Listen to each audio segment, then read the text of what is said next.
Uma boa noite oficial agora. Sejam bem-vindos oficialmente. Hoje nós vamos tratar de um tema, seguindo o estudo do Livro dos Espíritos, capítulo que trata sobre a lei de justiça e, particularmente, a justiça divina. O assunto é tão interessante que se pergunta aos espíritos, no caso, quem codifica o Espiritismo, Allan Kardec, o sentimento de justiça é aprendido, é cultural, ou é um sentimento que o homem já tem nato com ele? E os espíritos superiores respondem que Deus coloca o sentimento de justiça no coração das pessoas. Por isso que muitas pessoas, às vezes sem conhecer absolutamente nada de hermenêutica jurídica, absolutamente nada de legislação, nunca pisou num tribunal na vida, numa aula de direito, mas são pessoas que sabem o reto proceder, porque agem com justiça com seus semelhantes. Porque essa luz que é colocada, essa semente que está colocada no coração dessas pessoas, já criou raízes e produziu frutos. Então, todo mundo se sente na condição de ser uma pessoa justa. No passado, na antiguidade, principalmente para os povos hebreus, as diversas tribos que formavam o povo hebreu, eles tinham como sentimento de justiça aquelas pessoas que seguiam as ordens dadas por Moisés. Era chamada Torá. Então, por exemplo, quando nós vemos no Evangelho de Mateus, no Evangelho de Lucas, dizendo que José, o pai de Jesus, era um homem justo, no significado daquela época, justo é uma pessoa que segue a Torá, a pessoa que segue as leis de Deus emanadas por Moisés. Então, José era uma pessoa que provavelmente não trabalhava aos sábados, era uma pessoa que permanecia na alimentação kosher, era um sujeito que estava na sinagoga, que fazia suas orações, que dava esmola à viúva, ao mendigo, ao estrangeiro e ao órfão. Isso era ser uma pessoa justa. Mas não é desse tipo de justiça que nós estamos falando. Porque quem faz o curso de Direito sabe que uma das primeiras aulas de introdução do estudo do Direito, o estudante dessa ciência jurídica aprende a diferença entre direito e justiça. Direito é todo um arcabouço de ordenamentos que fazem com que a sociedade funcione. Nem sempre esses ordenamentos vão ser justos. As leis não estão no mundo para serem justas. As leis estão no mundo para regular as relações sociais. Dependendo da sociedade, teremos leis profundamente injustas com os seus cidadãos. Justiça é o ideal do direito. O juiz, quando aplica a lei, nem sempre ele vai ser justo. Ele pode estar aplicando tudo do ponto de vista legal, mas muitas vezes ele não vai realizar a justiça. Por exemplo, uma pessoa ela está sendo processada por cometer um crime. Todo mundo tem a plena consciência que foi aquela pessoa que cometeu. Mas, por um problema de formalidade processual, uma coisa simples, uma prescrição, essa pessoa não será punida. Então, se cumpre o direito ao se extinguir o processo, mas não se realiza o desejo de justiça. Porque, basicamente, justiça é dar a cada ato o seu resultado. O que é você ser uma pessoa justa? É você não dar nem mais, nem menos do que uma pessoa merece. Então, se uma pessoa trabalha e o seu salário é estipulado num valor, você, quando dá aquele valor, você está sendo justo porque aquela pessoa trabalhou. Se aquela pessoa trabalha e você dá menos do que ela merece, você está sendo injusto. Se você dá mais do que ela merece, você está sendo uma pessoa boa.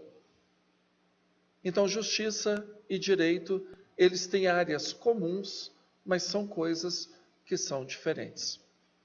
Nem sempre as leis do mundo vão satisfazer a nossa necessidade de sermos satisfeitos na nossa fome de justiça. Tem um exemplo muito interessante que é utilizado nas faculdades, que eles usam uma tragédia grega que é por volta do 5º século antes de Cristo, chamada Antígona. É o nome da personagem. E os gregos, eles têm uns nomes muito estranhos para nós. Antígona, ela é filha do rei Édipo. Quando o rei Édipo, ele falece, dois filhos de Édipo, irmãos de Antígona, vão disputar o poder. E eles guerreiam entre si. E os dois acabam morrendo. O rei que assume depois, que ele era parente da rainha Jocasta, era parentado dela, por isso ele tem direito ao trono, por ser homem, as mulheres não herdavam. Ele resolve dar um funeral digno de um rei para aquele que seria o rei legítimo, o Eteócles, mas resolve deixar o corpo do que estava sendo rebelde, o Polinice, insepulto. Porque se ele havia atentado contra um rei, e essa história se passa em Tebas, ele não mereceria ser sepultado. O seu cadáver deveria ficar exposto e ele serviria de alimento para os animais selvagens. Antígona, a irmã desse rapaz, do Polinice, ela vai de madrugada e derrama cal no corpo dele. O cal afasta os animais selvagens. E além de colocar cal, ela põe uma moeda na boca do seu irmão falecido. Era uma moeda para Caronte. Caronte era um deus grego que ele só levava as almas das pessoas para o Hades, a terra dos mortos, em latim, infernos, região inferior, se ele recebesse um óbolo. Então as pessoas colocavam uma moeda na boca dos falecidos. Ela vai e coloca cal no corpo do seu irmão e coloca a moeda. No outro dia, os soldados, vendo a situação do cadáver, falam para Creonte: alguém não seguiu as determinações de Vossa Majestade. Ele pede para investigar, porque era uma determinação real. Uma vez que aquela determinação não é cumprida, a pena determinada é a pena de morte. E nas investigações aparece o nome de Antígona, que por sinal era namorada do filho de Creonte, o Hémon. Ele determina que essa moça vai morrer, mas dá um julgamento para ela, para que ela se explique. Chamando Antígona no seu palácio, ele pergunta: você não conhecia a determinação real? Sim, majestade, eu conhecia. Você sabe que a pena para quem descumpre a minha determinação é a morte? Sim, majestade, eu conheço a pena. Então por que você desobedeceu à ordem do seu rei, o rei de Tebas? Porque existe um dever de piedade dado pelos deuses. Os deuses determinaram que quando uma pessoa morre, ela deve cumprir os ritos funerários para que a sua sombra não fique vagando no mundo dos vivos. Porque se não fosse dada a moeda para Caronte, a sombra, eles chamavam a alma de um espectro, de uma sombra, ficava vagando 100 anos às margens do rio Estige, que era o rio da morte. os deuses determinaram que se cumprisse os ritos funerários para que a alma não ficasse vagando, para que o espectro encontrasse paz. Eu deveria cumprir as suas ordens ou as ordens dos deuses. Creonte fica extremamente irritado e manda que a moça fosse emparedada para que ela morresse à míngua. O seu filho Enon vai conversar com o pai para libertar a sua amada. E o Creonte diz: devo eu obedecer à vontade do povo? Se eu sou o rei, a vontade do povo é, antes de tudo, cumprir os meus desejos. Nessa simples tragédia grega de Antígona, a gente vai vendo que Sófocles, que é o autor dela, foi muito feliz, porque ele coloca exatamente a simbologia. Nós devemos agradar a lei dos homens ou nós devemos agradar aos deuses? Quando há uma incompatibilidade. A escravidão já foi lei durante muitos milênios. O senhor de escravos era dono da vida e da morte das pessoas. A escravidão era uma lei dos homens ou uma lei de Deus? O patriarcado, a imposição da vida da mulher em relação ao homem e dos filhos, era uma lei humana. E o pai, por exemplo, poderia determinar a venda de uma filha para pagar as suas dívidas, vendê-la como escrava. Até mesmo no paganismo, prostituí-la. E a mãe não poderia se indispor com esse pai, porque ele era dono e senhor desses filhos. Deve-se seguir a lei dos homens ou a lei dos deuses. Daí a beleza de quando nós encontramos o livro dos Espíritos, dizendo que a lei é aquilo que está dado por Deus nas nossas consciências. Se nós, por exemplo, deixamos de pagar uma dívida, essa dívida tem um prazo para ser cobrada. Se ela não é cobrada, ela prescreve. Nós vamos deixar de pagar aquilo que devemos aos outros, porque a lei diz que prescreveu? Ou, uma vez que estamos em dívida com uma pessoa, cabe a nosso sentimento de honra dar aquilo a quem merece. E vejam que às vezes é tão difícil, como fala a tragédia de Antígona, que o preço de você agradar aos deuses, porque eram povos politeístas, pode chegar no sacrifício da própria vida. Como foi o caso dos cristãos. Por que os cristãos eram mortos nas arenas?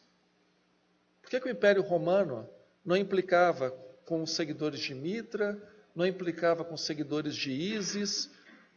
Mitra era um deus persa. Ísis era uma deusa egípcia. Eram deuses estrangeiros e tinham os seus templos. E os romanos cultuavam esses deuses. Por que isso não era problema? Porque eles cumpriam o dever de adorar ao imperador. E os cristãos, independente da região no Império Romano, eles tinham para eles que só havia um Senhor. Esse Senhor era Jesus. Então eles não poderiam adorar a César como um Deus. Por isso que eles iam para as arenas.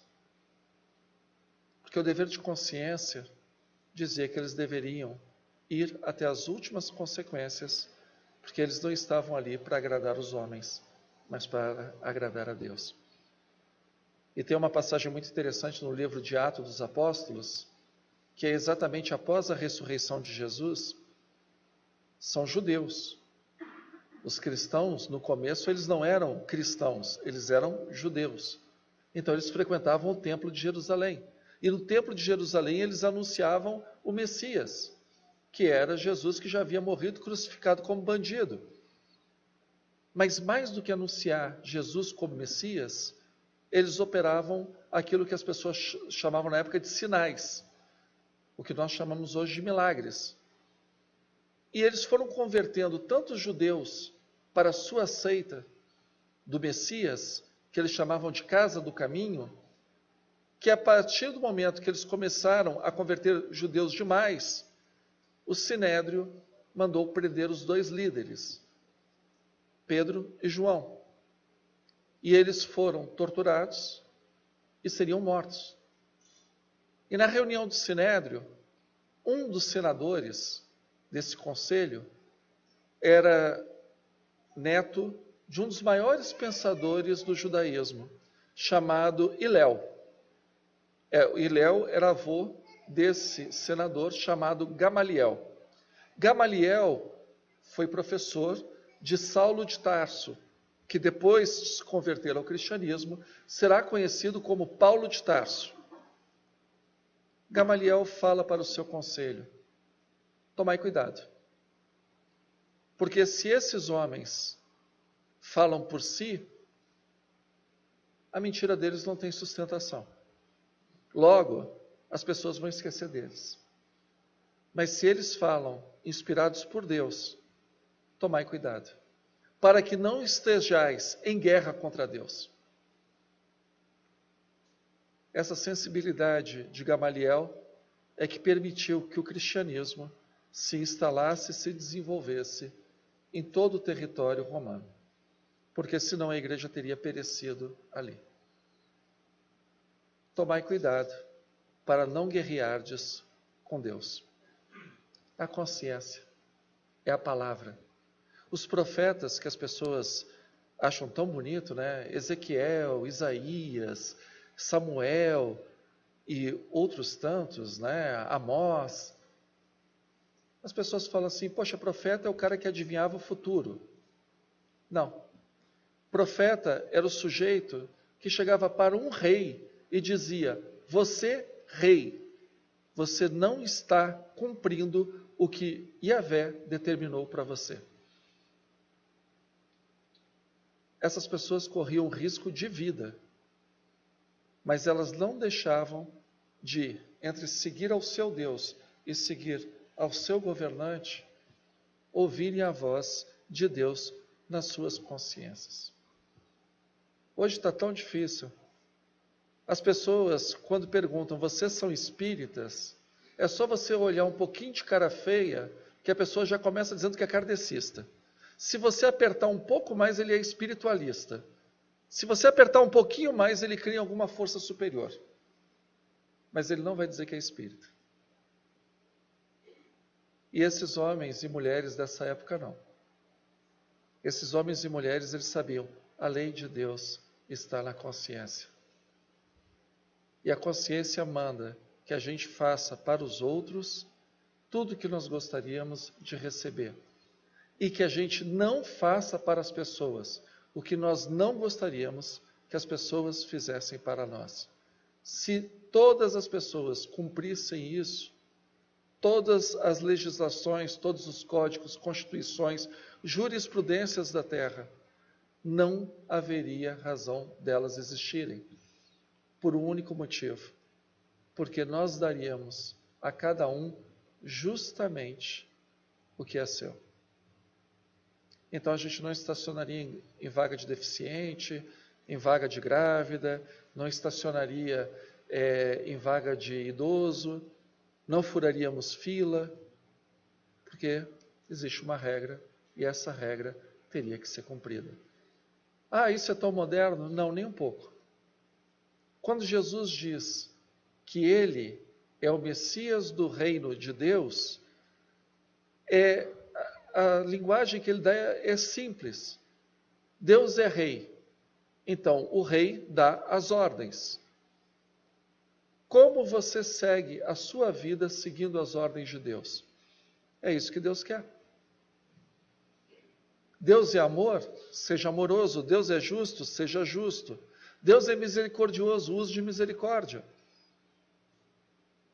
Não é mais do que isso. Jesus, quando anuncia o reino de Deus, vivam as suas vidas como se Deus reinasse no dia a dia de vocês. Então, se as pessoas fizessem isso, nós seríamos os melhores pais, os melhores filhos, os melhores maridos, as melhores esposas, os melhores patrões e os melhores empregados. Porque nós seguiríamos a nossa consciência. Talvez o maior tesouro que uma pessoa possa ter é esse. A paz de consciência. Na obra, Nos Domínios da Mediunidade, do espírito de André Luiz, psicografado por Chico Xavier, o instrutor Aulus, ao dar uma aula sobre as manifestações de desencarnados num grupo mediúnico, ele disse que a morte é como se fosse uma sala de revelar filmes, aquela sala escura. Se a pessoa quiser revelar um filme, hoje filme digital você põe na impressora, mas não é a mesma qualidade de um filme analógico. Não dá para a gente ficar repetindo as poses, deletando fotos, porque uma vez que você tira a foto, ela fica registrada. E se nós quisermos ver o resultado dessa foto, nós teríamos que ir para uma sala escura, fazer um procedimento de revelação. A morte revela o que está na câmara escura das nossas consciências. A morte revela os nossos desejos, os nossos pensamentos, os nossos atos, aquilo que nós escondemos de nós mesmos. Porque não há mais aonde nós colocarmos longe da nossa avaliação aquilo que a morte desnuda. Por isso que o Espiritismo, ele não é uma preparação para a morte. O Espiritismo é uma doutrina de preparação para a eternidade. E a eternidade não começa a partir de um determinado momento. Nós vivemos na eternidade. A eternidade não vai começar depois que nós morremos. Nós já estamos vivendo a eternidade. Só que vivemos num corpo de carne. Quando esse corpo perder as suas funções, continuaremos existindo num corpo apropriado para essa nova condição. E conforme formos evoluindo, assumiremos novos corpos. Então, em síntese, o Espiritismo não é a demonstração da vida após a morte.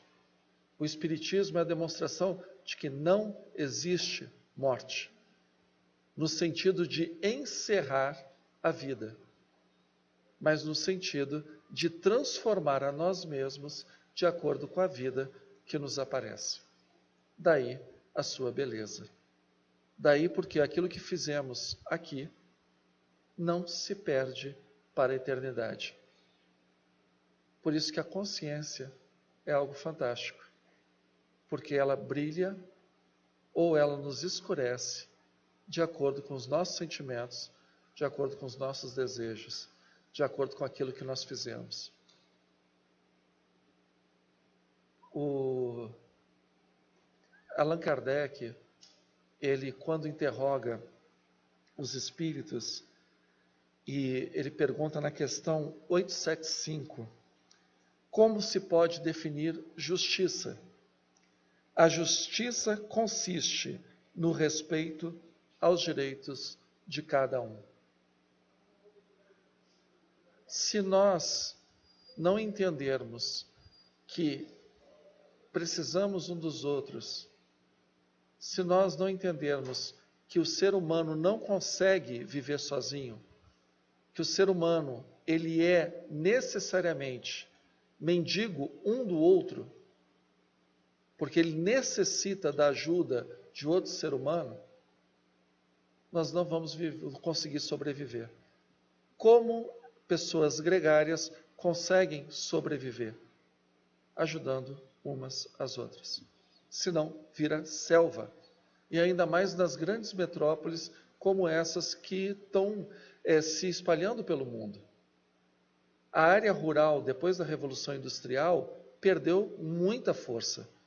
Hoje, entra uma colheitadeira, essa colheitadeira precisa de um homem lidando com a máquina para fazer o serviço que uma centena de pessoas precisava fazer. Então você vai demitir 99 pessoas quando você põe um equipamento desse. Você vai melhorar a sua produção. Você vai trazer produção, alimentos, riqueza. Mas 99 pessoas irão para a cidade à procura de emprego. E com isso, as cidades aumentam. Ser educado num lugar onde só tem você e uma pessoa idosa disputando a atenção do caixa é muito fácil. Você cede a sua vez com tranquilidade.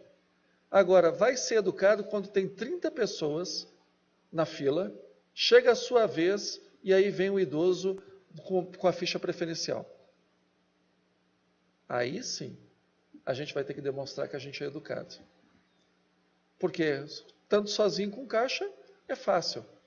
Deixar outra pessoa fazer a gentileza de passar à frente é mole. Vai fazer isso com 30 na fila e você é o 30º. Só que um dia a gente vai ser idoso, se Deus quiser. Sempre marcou, eu era criança, aquela música, a maioria aqui não vai lembrar, a maioria não estava encarnado, mas é uma música de uma novela que teve um remake relativamente recente. E é importante falar de novela, porque você fala de Sófocles, ninguém conhece. Fala de Antígona, ninguém conhece. Agora você fala de Saramandaia, todo mundo lembra. E aí, na novela Saramandaia, tem a música, a trilha sonora do Edinardo, com uma música chamada Pavão Misterioso. Lembraram? E nessa música, Pavão Misterioso, tem uma frase que me marcou. Eu era muito criança quando a novela passou pela primeira vez, que ele, num determinado refrão, ele diz: me poupa do vexame de morrer tão novo. Claro que é uma força, é uma expressão poética. Mas por que o vexame de morrer tão novo? Porque você não realizou, do ponto de vista materialista, esquece a parte espiritual. Você não realizou os seus desejos, você não realizou os seus sonhos, você não realizou os sonhos dos teus pais e dos filhos que não nasceram. Me poupa do vexame de morrer tão novo. Claro que na visão espiritual isso não cola, não se realiza. Mas nos dá uma ideia de que a gente tem muita coisa para fazer. E não seria nada bom se a gente saísse antes da hora de um planeta que nos oferece tudo para que a gente não passe vexame. Está vendo? Até de Saramandaia a gente consegue tirar alguma coisa para falar na palestra. Tudo é assunto. Tudo é elemento quando a gente quer aprender. Eu lembro de um livro do Richard Bach, que ele diz que quando você procura a mensagem de Deus, até em classificado de jornal, você encontra alguma coisa para orientar a tua vida. E por incrível que pareça, é verdade. Porque as mensagens, elas pululam para nós. E a justiça divina tem uma coisa muito interessante que no meio espírita está se perdendo. As pessoas falam muito assim: Deus é amor. Perfeito, Deus é amor. Mas Deus não pode amar sendo injusto, porque senão ele não seria Deus. Qual é a medida da justiça divina?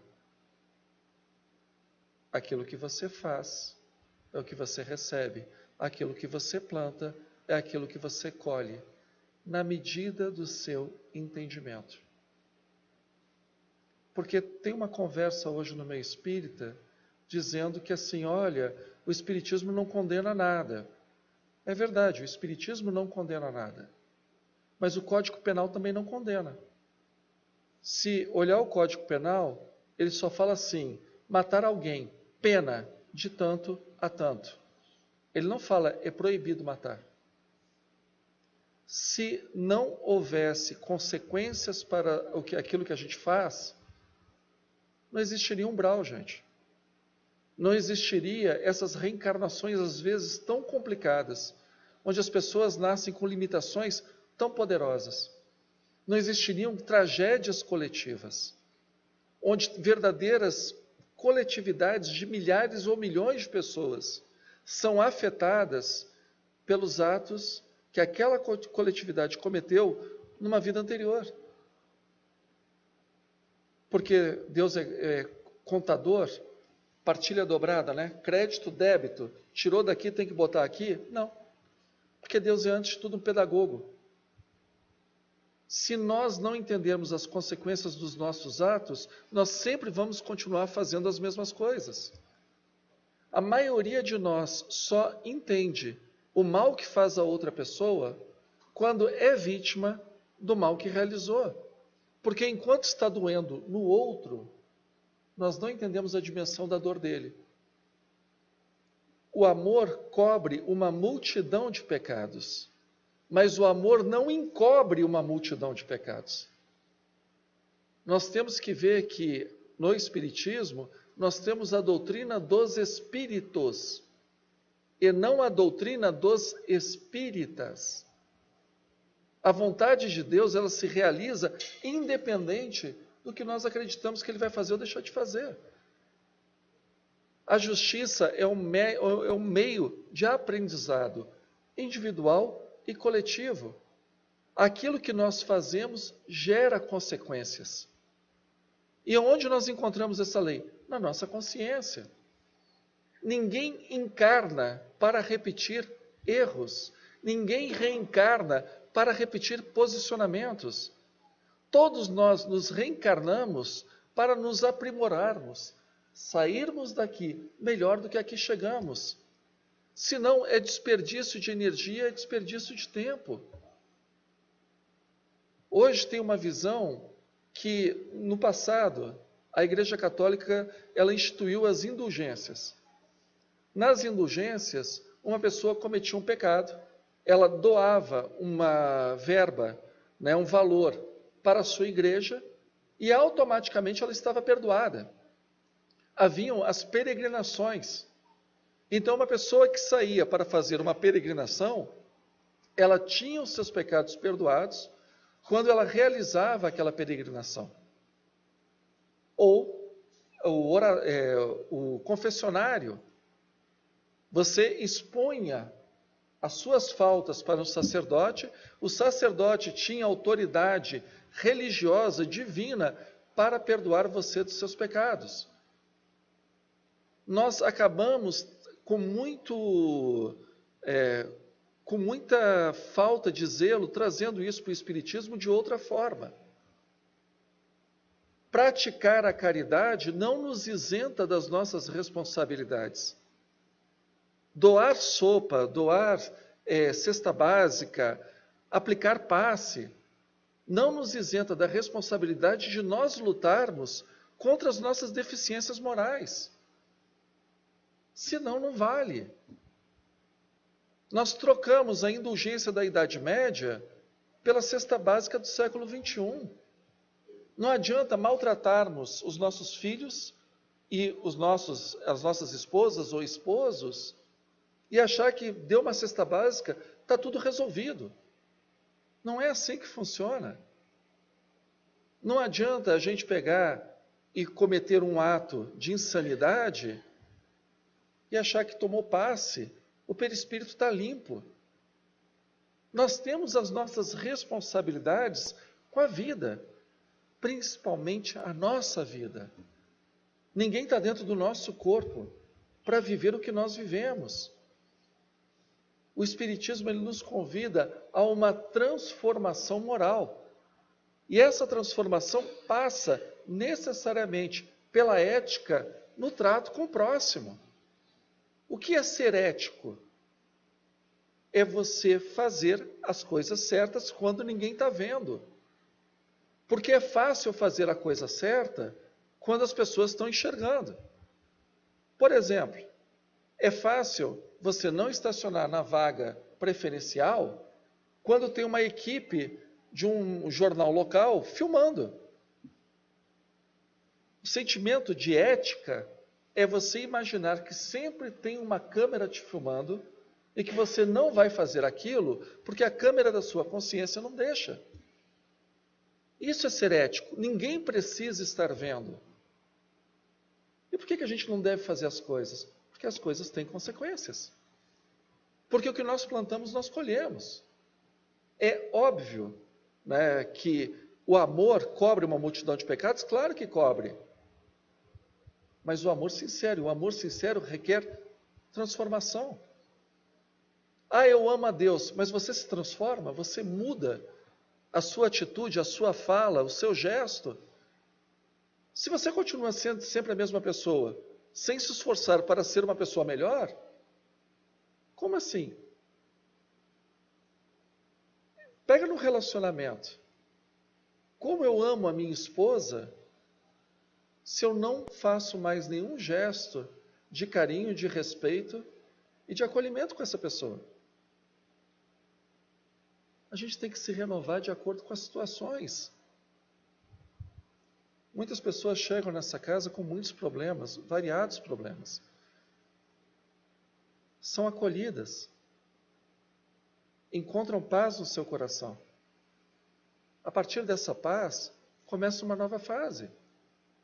E essa fase requer, para permanecer com essa paz, que nós cultivemos isso que nós recebemos. Eu sempre penso no caso de Maria de Madalena. Maria de Madalena era uma pessoa que, no Evangelho de Lucas, ela foi dominada por 7 espíritos. Na linguagem bíblica traduzida para hoje, era uma pessoa completamente desequilibrada.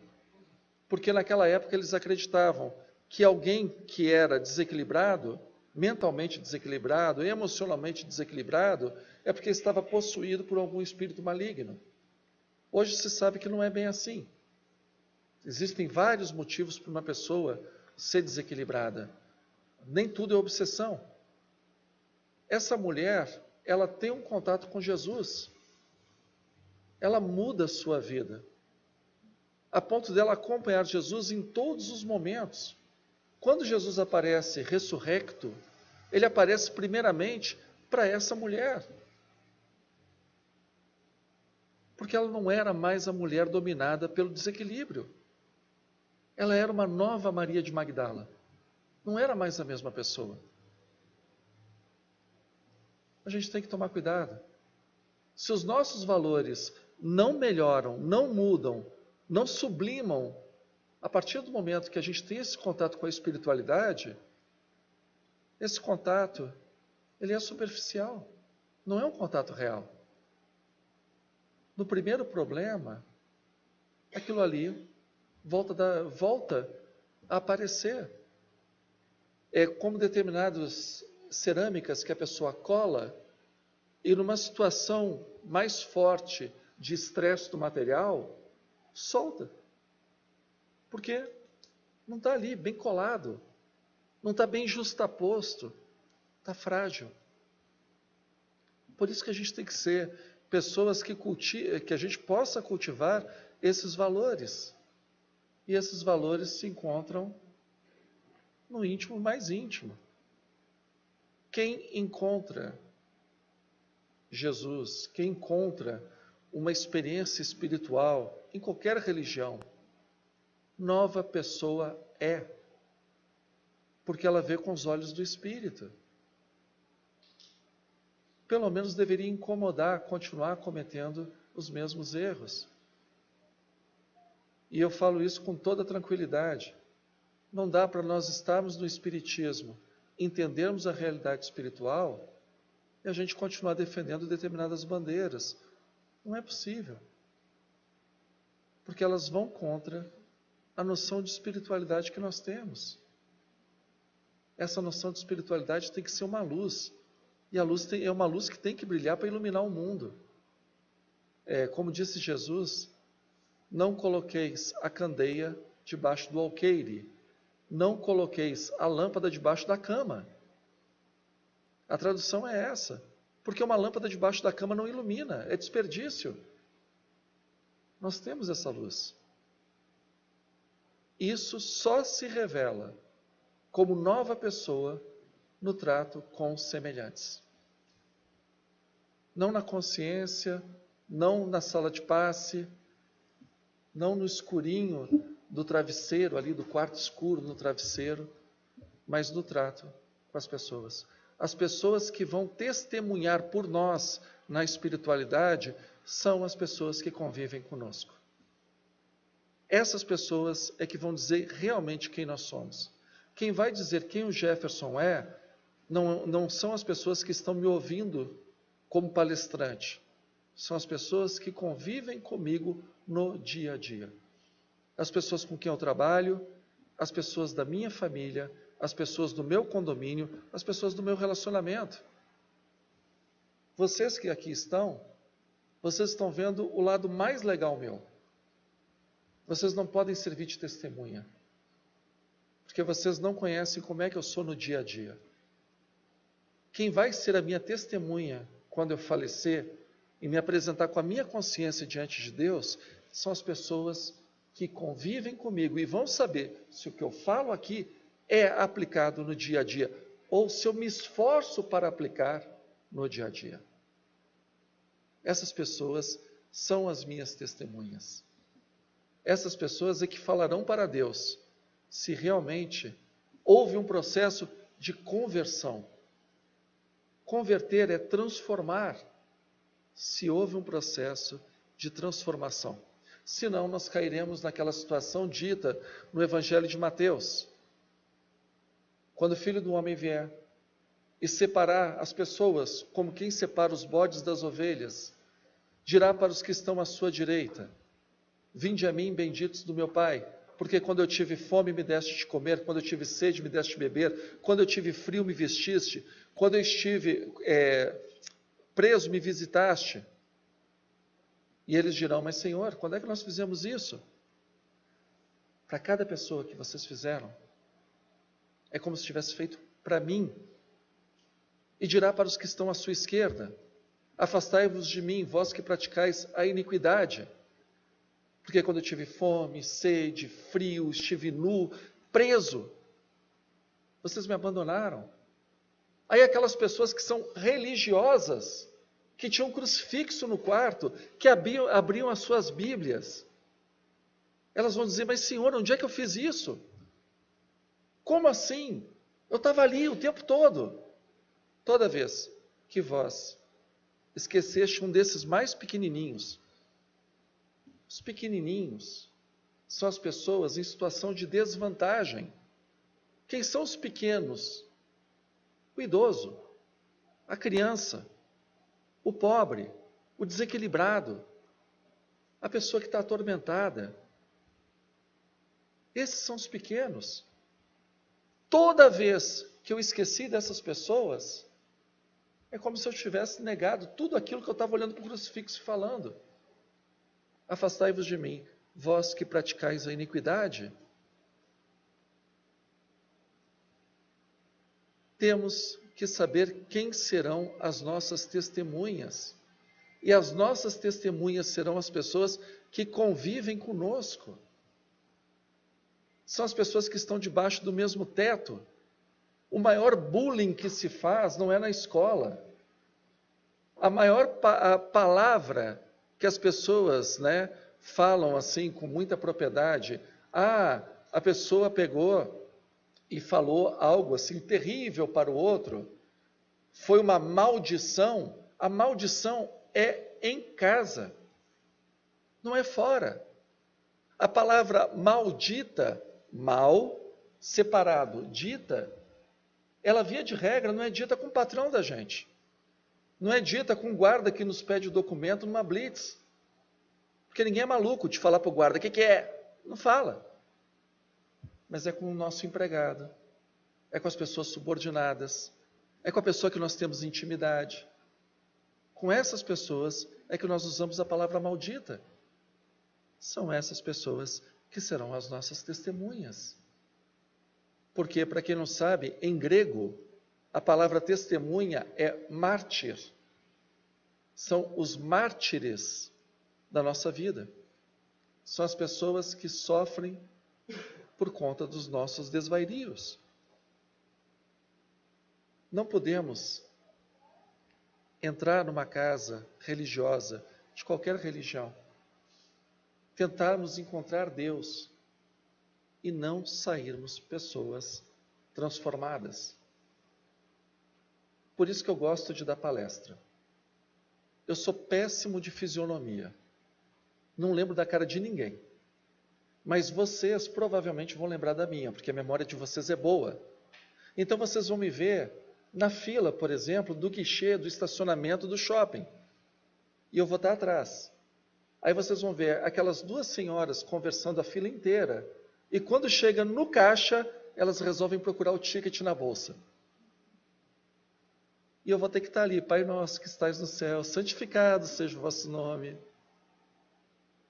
Eu tenho que dar o meu testemunho, é naquela hora. E vocês, nesse momento, são o meu contrapeso, o meu controle.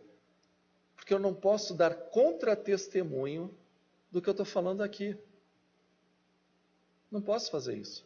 Eu estou engarrafado no trânsito, vocês vão olhar para o meu carro, vão me ver ali dentro, e eu ali. Né? Louvado seja o meu Senhor. Doido para meter a mão na buzina, mas não posso. Porque eu sei que a partir do momento que eu exponho a palavra do Evangelho em público, eu tenho todo o direito de manter essa palavra no meu dia a dia e vocês têm o dever de me cobrar. Essa que é a coisa bonita. Porque senão, gente, está errado. Eu estou perdendo meu tempo às quartas-feiras aqui à noite. A Neuza está perdendo o tempo dela, vocês estão perdendo o tempo de vocês, porque não tem mudança, não tem transformação, não tem conversão. Então, não vale de nada. Claro que é um processo de conquista de centímetro por centímetro, não é de quilômetro. Mas a gente não pode abrir mão do centímetro que a gente conquistou dessa caminhada. Porque senão a gente está perdendo o tempo da gente. Nós não podemos nos colocar na situação de mendigos da espiritualidade. Mendigo da espiritualidade é aquela pessoa que já começa orando: Senhor, estamos aqui nesse vale de lágrimas, nós que nos arrastamos pela terra, chorando, pedindo, suplicando. É posição de mendigo. Não é uma posição digna de quem é filho de Deus. Ele sabe das nossas necessidades. Então a gente tem que ter alegria de olhar para o mundo de cabeça erguida e falar: caramba, mais um dia, coisa boa. Mais um dia que eu posso conquistar aquele centímetro a mais da vitória sobre mim mesmo. Só assim funciona. Só assim funciona. Para que as pessoas, quando olhem para nós e elas perguntem para a gente: nossa, como você mudou? Como você é uma pessoa transformada? Eu quase não te reconheço. O que aconteceu com você? Você tem a tranquilidade de falar: é porque hoje eu sou espírita. Estou vivendo isso. Estou tentando ali, todo dia. O Espiritismo não julga? Não julga. Mas ele avisa. O que você planta, você colhe. O Espiritismo não condena? Não condena. A tua consciência te condena. Mas ele te alerta que o que você faz ecoa para a eternidade. O que nós gostaríamos de ouvir de retorno desse eco? Maldição? Palavras malditas? Gestos de desequilíbrio, de desespero? Às vezes eu sou convidado a falar em casamentos. Deve ser coisa de ter sido padre em outra encarnação. Aí eu vou falar em casamento e falo a respeito das pessoas que ali estão. Que quando você olha para aqueles noivos, você está lembrando da promessa que você fez para a pessoa que está contigo. E é uma forma de você renovar essa promessa. Porque você escolheu aquela pessoa, não escolheu outra. Uma pessoa você separou de 7 bilhões para dizer: é essa pessoa que vai testemunhar a minha biografia. Nesse momento, é o momento de agradecer por essa pessoa estar contigo na alegria, na tristeza, na saúde, na doença, né? Na pobreza e na riqueza. E nesse momento, os casais começam a chorar. Ou porque não fizeram boas escolhas, ou porque não estão fazendo nada daquilo que eles prometeram.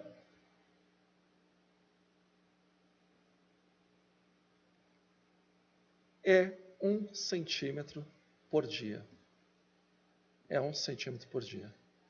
Para que quando realmente a gente tenha que prestar contas, a gente chegue lá do outro lado e possa dar o nome das pessoas que conviveram conosco. Apresenta a pastinha e diz ali, pode perguntar para elas. Elas viram o sacrifício que eu fiz para ter a consciência tranquila a cada dia. Uma boa noite a todos, até a próxima oportunidade.